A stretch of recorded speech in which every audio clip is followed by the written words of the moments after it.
Hi friends, welcome to Lakshmi kitchen room. ನಾನಿವತ್ತು ನಿಮಗೆ veg biryani ಮಾಡೋದು ಹೇಗೆ ಅಂತ ಹೇಳ್ಕೊಡ್ತಾ ಇದ್ದೀನಿ. ವೆಜ್ ಬಿರಿಯಾನಿ ಮಾಡೋಕ್ಕೆ ಏನೆಲ್ಲ ಇಂಗ್ರೀಡಿಯೆಂಟ್ಸ್ ಬೇಕು, ಯಾವ ಥರ ಮಾಡೋದು ಅಂತ ಇವಾಗ ನೋಡ್ತಾ ಹೋಗೋಣ ಬನ್ನಿ. ಅಲ್ಲಿವರೆಗೆ ಯಾರು ಫಸ್ಟ್ ಟೈಮ್ ನಮ್ಮ ಚಾನಲ್ನ ನೋಡ್ತಾ ಇದ್ದೀರಾ ಅವರು ಪ್ಲೀಸ್ ಸಬ್ಸ್ಕ್ರೈಬ್ ಮಾಡ್ಕೊಳ್ಳಿ. ಆಲ್ರೆಡಿ ಸಬ್ಸ್ಕ್ರೈಬ್ ಮಾಡಿರೋರು ವಿಡಿಯೋನ ಫ್ರೆಂಡ್ಸು ಮತ್ತು ಫ್ಯಾಮಿಲಿ ಜೊತೆ ಶೇರ್ ಮಾಡಿ. ಬನ್ನಿ ಇವಾಗ ವೆಜ್ ಬಿರಿಯಾನಿ ಮಾಡೋದು ಹೇಗೆ ಅಂತ ನೋಡ್ತಾ ಹೋಗೋಣ.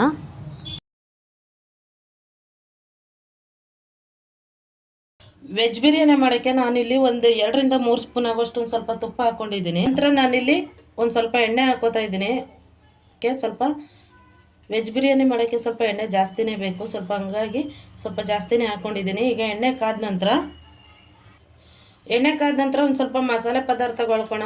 ಒಂದು ಪಲಾವ್ ಎಲೆ, ಒಂದು ಸ್ಟಾರ್ ಹೂವು, 2 ಏಲಕ್ಕಿ, ಸ್ವಲ್ಪ ಸೋಂಪು ಕಾಳು, ಸ್ವಲ್ಪ ಜಾಯಿಕಾಯಿ ಹೂವು,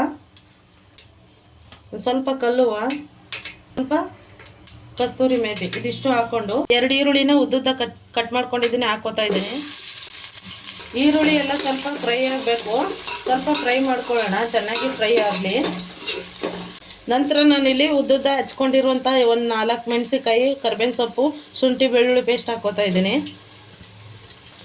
ಈಗ ನೋಡಿ ಸ್ವಲ್ಪ ಹಸಿ ವಾಸನೆ ಹೋಗಿದೆ. ಸ್ವಲ್ಪ ಹಸಿ ವಾಸನೆ ಹೋಗಿತ್ತಿದ್ದಂಗೆ ಇದಕ್ಕೆ ನೆನೆಸಿರುವಂಥ ಬಟಾಣಿ ಹಾಕೋಬೇಕು.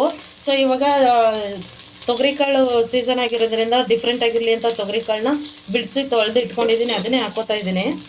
ಸ್ವಲ್ಪ ಪುದೀನ ಸೊಪ್ಪು, ಕೊತ್ತಂಬರಿ ಸೊಪ್ಪನ್ನ ಸಣ್ಣದಾಗಿ ಹೆಚ್ಕೊಂಡು ಅದನ್ನು ಹಾಕೋತಾ ಇದ್ದೀನಿ. ಒಂದು 4 ಟೊಮೊಟೊ ಉದ್ದುದ್ದಾಗ ಹಚ್ಕೊಂಡಿದ್ದೀನಿ. ಟೊಮೊಟೊ ಎಲ್ಲ ಚೆನ್ನಾಗಿ ಸ್ವಲ್ಪ ಫ್ರೈ ಆಗೋ ತನಕ ಹುರ್ಕೋಬೇಕು. ಇದೊಂದು ಸ್ವಲ್ಪ ಫ್ರೈ ಆಗೋ ತನಕ ನೆಕ್ಸ್ಟ್ ಇದಕ್ಕೆ ರೈಸ್ ರೆಡಿ ಮಾಡ್ಕೊಬಿಡೋಣ. ಇನ್ನೊಂದು ಅಲ್ಲೆಲ್ಲಿ ರೈಸ್ ಇಟ್ಕೊಬಿಡೋಣ. ಒಂದು ಪಾತ್ರೆ ಇಟ್ಕೊಂಡು ಸ್ವಲ್ಪ ನೀರು ಹಾಕೋತಾ ಇದ್ದೀನಿ.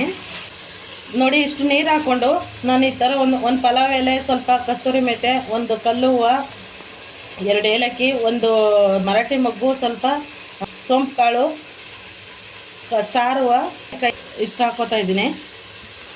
ಸ್ವಲ್ಪ ನೀರು ಕುದೀಲಿ. 1 ಗಂಟೆಗಿಂತ ಮುಂಚೆ ಒಂದು ಅರ್ಧ kg ಬಾಸುಮತಿ ಅಕ್ಕಿನ ಈ ಥರ ನೆನೆ ಹಾಕಿದ್ದೀನಿ. ಒಂದು ಅರ್ಧ ಗಂಟೆ ಫಸ್ಟ್ ನೆನೆ ಹಾಕೋಬೇಕು. ಈಗ ನೀರು ಕುದೀತಿದ್ದಂಗೆ ಇದನ್ನು ಹಾಕಿ ಒಂದು 80% ಬೇಯಿಸ್ಕೊಬೇಕು. ವೆಜ್ ಬಿರಿಯಾನಿ ಮಾಡೋಕ್ಕೆ ನಾನು ಫಸ್ಟ್ ಇಲ್ಲಿ ಸ್ವಲ್ಪ ಕ್ಯಾರೆಟು ಉದ್ದುದ ಹಚ್ಕೊಂಡಿದ್ದೀನಿ, ಹಾಗೆ ಬೀನ್ಸು, ಒಂದು ಸ್ವಲ್ಪ ಆಲೂಗೆಡ್ಡೆನ ನೀಟಾಗಿ ಕಟ್ ಮಾಡಿ ತೊಳೆದು ಇಟ್ಕೊಂಡಿದ್ದೀನಿ. ಈಗ ಇದನ್ನು ಹಾಕೋತೀನಿ, ಸ್ವಲ್ಪ ಮಿಕ್ಸ್ ಮಾಡ್ಕೊಬೇಕು.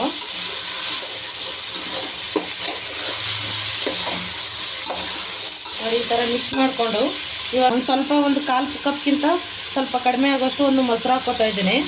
ಸೇಮ್ ಹೋಟೆಲ್ ಶೈಲಿಲಿ ಅಥವಾ ರೆಸ್ಟೋರೆಂಟಲ್ಲಿ ಸಿಗುವಂಥ ವೆಜ್ ಬಿರಿಯಾನಿ ಥರನೇ ಬರುತ್ತೆ, ನೀವು ಮಾಡಿ ನೋಡಿ ಒಂದ್ಸಲ. ಇವಾಗ ಇದಕ್ಕೆ ಒಂದು ಸ್ವಲ್ಪ ನೀರು ಹಾಕ್ಕೋತೀನಿ.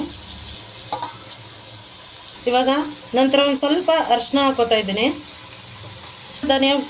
ಒಂದು ಅರ್ಧ ಸ್ಪೂನ್ ಆಗೋಷ್ಟು ಧನಿಯಾ ಪುಡಿ, ಇದನ್ನು ನಾನೇ ಮನೇಲೇ ಹುರಿದು ಪುಡಿ ಮಾಡಿರುವಂಥ ಧನಿಯಾ ಪುಡಿ. ಕಾಶ್ಮೀರಿ ಚಿಲ್ಲಿ ಪೌಡರ್ ಹಾಕ್ತಾಯಿದ್ದೀನಿ, ಸ್ವಲ್ಪ ಹಾಕೋಬೇಕು. ಹಸಿಮೆಣಸಿನ್ಕಾಯಿ ಹಾಕಿರ್ತೀವಲ್ಲ, ಸೊ ಹಂಗಾಗಿ ಜಾಸ್ತಿ ಆಗಿಬಿಡುತ್ತೆ, ಸ್ವಲ್ಪ ಹಾಕ್ಕೊಳ್ಳಿ. ಹಾಕ್ತಾಯಿದ್ದೀನಿ ನಾನು. 2 ಸ್ಪೂನ್ ಬಿರಿಯಾನಿ ಮಸಾಲ ಹಾಕ್ತಾಯಿದ್ದೀನಿ, ಮನೇಲೇ ಮಾಡಿರುವಂಥದ್ದು.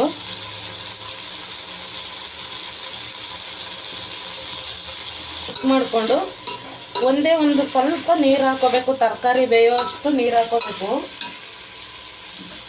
ನೋಡಿ, ಈಗ ಒಂದು ಸ್ವಲ್ಪ ಇಷ್ಟು ನೀರು ಹಾಕೋತಾ ಇದ್ದೀನಿ. ತರಕಾರಿ ಬೇಯುವಷ್ಟಾದರೆ ಸಾಕು. ಇವಾಗ ನೆಕ್ಸ್ಟ್ ಇದು ಹಿಂಗೆ ಬೇಯ್ತಾ ಇರಲಿ ಕಾಳು ಮತ್ತು ತರಕಾರಿ. ಸೊ ಈ ಕಡೆ ಅಕ್ಕಿ ಇಟ್ಟಿದ್ದೀನಿ, ಸ್ವಲ್ಪ ಅಕ್ಕಿ ಇಟ್ಟಿದ್ದೀನಿ. ಈಗ ನೀರು ಒಂದು ಸ್ವಲ್ಪ ಮಳ್ತಿದಂಗೆ ಅಕ್ಕಿ ಹಾಕೊಂಬಿಡೋಣ. ಈಗ ಒಂದು ಸ್ವಲ್ಪ ರುಚಿಗೆ ತಕ್ಕಷ್ಟು ಉಪ್ಪು ಸ್ವಲ್ಪ ಹಾಕೋತಾ ಇದ್ದೀನಿ ಇದಕ್ಕೆ. ಹಾಗೆ ಇಲ್ಲಿ ಅಕ್ಕಿ ಬೇಯೋಕ್ಕೂ ಸ್ವಲ್ಪ ಉಪ್ಪು ಹಾಕೋತೀನಿ, ನೋಡ್ಕೊಂಡು ಹಾಕೋಬೇಕು. ಆ ಕಡೆ ಈ ಕಡೆ 2 ಕಡೆ ಹಾಕಿರ್ತೀವಿ, ಸೊ ಸ್ವಲ್ಪ ಹಾಕೋಬೇಕು. ನೋಡಿ, ಒಂದು ನಿಂಬೆಹಣ್ಣ ರಸ ತೆಗೆದು ಇಟ್ಕೊಂಡಿದ್ದೀನಿ, ಇದನ್ನು ಹಾಕೋತೀನಿ. ನೋಡಿ, ಒಂದು ಅರ್ಧ kg ಬಾಸುಮತಿ ಅಕ್ಕಿನ ಒಂದು ಅರ್ಧ ಗಂಟೆಯಿಂದ ಮುಂಚೆನೇ ನೆನೆ ಹಾಕಿದ್ದೆ. ಸ್ವಲ್ಪ ಜಾಸ್ತಿ ನೆನೆದ್ರೂ ಪರವಾಗಿಲ್ಲ, ಏನೂ ಆಗೋದಿಲ್ಲ. ಸೊ ಈಗ ನೆನೆ ಹಾಕಿರೋದನ್ನ ನೀರು ಕುದೀತಿದೆಯಲ್ಲ ಇದ್ರೊಳಗಡೆ ಹಾಕೋತೀನಿ. ನೋಡಿ, ಈಗ ಈ ಥರ ಒಂದು 80% ಅಕ್ಕಿನ ಬೇಯಿಸ್ಕೋಬೇಕು, ಬಾಸುಮತಿ ಅಕ್ಕಿನ. ಈಗ ಬೇಯಿಸ್ಕೊಂಡಿರೋದನ್ನ ನಾನೀಗ ನಾನಿಲ್ಲಿ ಹುರ್ಕೊಂಡಿರುವಂಥ ಮಸಾಲೆಗೆ ಹಾಕೋತೀನಿ. ಫಸ್ಟು ಸ್ವಲ್ಪ ಸ್ವಲ್ಪ ನೀರನ್ನೆಲ್ಲ ಸೋದಿಸ್ಕೊಂಡು ಈ ಥರ ಸೋದಿಸ್ಕೊಂಡು ಇಲ್ಲಿ ಹಾಕೋಬೇಕು. ಸುತ್ತ ಒಂದೊಂದು ಸ್ವಲ್ಪ ಹಾಕೋಬೇಕು. ಹಿಂಗೆ ಒಂದು ಸ್ವಲ್ಪ ಈ ಥರ ಹಾಕ್ಕೊಂಡು ಸ್ವಲ್ಪ ಮಿಕ್ಸ್ ಮಾಡ್ಕೋಬೇಕು. ಒಂದು ಸ್ವಲ್ಪನೇ ಈ ಥರ ಮಿಕ್ಸ್ ಮಾಡಿಕೊಂಡು ಫಸ್ಟು ಸ್ವಲ್ಪ ಹಾಕ್ಕೊಂಡು ಈ ಥರ ಮಿಕ್ಸ್ ಮಾಡಿಕೊಂಡು ಇನ್ನು ಮಿಕ್ಕಿರೋದೆಲ್ಲನೂ ಫುಲ್ ಹಾಕ್ಕೊಂಡು ದಮ್ ಬರ್ಸ್ಬೇಕು. ಈಗ ನೋಡಿ ಫುಲ್ ಇದನ್ನೆಲ್ಲ ಈ ಕಡೆ ಹಾಕೋತೀನಿ ನೋಡಿ. ಈ ಥರ ನೆಕ್ಸ್ಟ್ ಎಲ್ಲನೂ ಬೇಯಿಸ್ಕೊಂಡಿರುವಂಥ ರೈಸ್ ಎಲ್ಲನೂ ಈ ಥರ ಹಾಕ್ಬಿಟ್ಟು ನೀಟಾಗಿ ಇವಾಗ ಒಂದು ಪ್ಲೇಟ್ನ ಮುಚ್ಚಿಬಿಟ್ಟು ನೋಡಿ ಈ ಥರ ಒಂದು 10ರಿಂದ 15 ನಿಮಿಷ ಸಿಮ್ ಮಾಡಿಕೊಂಡು ಉರಿನ ಒಂದು 15 ನಿಮಿಷ ದಮ್ ಬರ್ಸ್ಬೇಕು. ಇವಾಗ ಇದ್ರ ಮೇಲೆ ಭಾರವಾಗಿರುವಂಥ ಏನಾದ್ರು ಒಂದು ಪಾತ್ರೆ ಇಡ್ತೀನಿ ನೋಡಿ. ಈಗ ಒಂದು ಭಾರವಾಗಿರುವಂಥ ಪಾತ್ರೆ ಇಟ್ಟಿದ್ದೀನಿ. ಒಂದು 15 ನಿಮಿಷ ಇಲ್ಲ 10 ನಿಮಿಷ ದಮ್ ಬರಬೇಕಿದು. ಇದು ದಮ್ ಬರೋ ತನಕ ಉರಿನ ಸಣ್ಣಕ್ಕೆ ಮಾಡಿದ್ದೀನಿ. ಒಂದು ದಮ್ ಬರಲಿ, ನೆಕ್ಸ್ಟು ನೋಡೋಣ. ಇದು ದಮ್ ಬರುವಾಗ ಅಲ್ಲಿವರೆಗೆ ಯಾರು ಫಸ್ಟ್ ಟೈಮ್ ನಮ್ಮ ಚಾನಲ್ನ ನೋಡ್ತಾ ಇದ್ದೀರಾ ಅವರು ಸಬ್ಸ್ಕ್ರೈಬ್ ಮಾಡ್ಕೊಳ್ಳಿ. ಆಲ್ರೆಡಿ ಸಬ್ಸ್ಕ್ರೈಬ್ ಮಾಡಿರೋರು ವಿಡಿಯೋನ ಫ್ರೆಂಡ್ಸು ಫ್ಯಾಮಿಲಿ ಜೊತೆ ಶೇರ್ ಮಾಡಿ. ಈಗ ಇದು ಒಂದು 10ರಿಂದ 15 ನಿಮಿಷ ದಮ್ ಬರಲಿ ನೋಡಿ. ಇವಾಗ ಒಂದು 10 ನಿಮಿಷ ಆಗಿದೆ ದಮ್ ಮಾಡೋಕ್ಕಿಟ್ಟು. ಇವಾಗ ತೆಗಿತೀನಿ. ಯಾವಾಗಲೂ ಅಷ್ಟೇ ದಮ್ಗಿಟ್ಟಾಗ ಉರಿನ ಆಫ್ ಮಾಡಿಬಿಟ್ಟು 1-2 ನಿಮಿಷ ಬಿಟ್ಟು ಆಮೇಲೆ ತೆಗಿಬೇಕು. ಸ್ವಲ್ಪ ಈಗ ನೀರಿಟ್ಟಿರೋದನ್ನು ತೆಗೆದು ಬಿಡ್ತೀನಿ. ನಂತರ ನಾನು ಮುಚ್ಚಳ ತೆಗೆದು ಹೇಗಾಗಿದೆ ಅಂತ ತೋರಿಸ್ತೀನಿ. ದಮ್ ವೆಜ್ ಬಿರಿಯಾನಿ ರೆಡಿಯಾಗಿದೆ. ಯಾವ ಥರ ಬಂದಿದೆ ಅಂತ ತೋರಿಸ್ತೀನಿ ನೋಡಿ. ಈ ಥರ ಇದೆ. ಇವಾಗ ನೀಟಾಗಿ ಇದನ್ನು ಮಿಕ್ಸ್ ಮಾಡ್ಕೋಬೇಕು. ರೆಡಿಯಾಗಿದೆ ನೋಡಿ. ಈ ಥರ ಎಷ್ಟು ಉದುದ್ರಾಗಿ ಎಷ್ಟು ಚೆನ್ನಾಗಿ ದಮ್ ಬಿರಿಯಾನಿ ಬಂದಿದೆ ಅಲ್ವಾ. ನೀವು ಮಾಡಿ ನೋಡಿ ಹೇಗಿತ್ತು ಅಂತ ನಮಗೂ ತಿಳಿಸಿ. ಹಾಗೆ ನಿಮಗೆ ಬೇರೆ ಥರ ಯಾವ್ದಾರ ವೀಡಿಯೋ ಬೇಕು, ರೆಸಿಪಿ ಬೇಕು ಅಂದರೆ ದಯವಿಟ್ಟು ಕಾಮೆಂಟ್ ಬಾಕ್ಸಲ್ಲಿ ತಿಳಿಸಿ.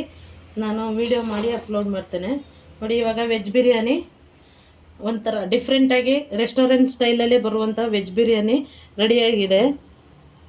ಇವಾಗ ಇದನ್ನು ಒಂದು ಪ್ಲೇಟ್ಗೆ ಹಾಕೋತೀನಿ.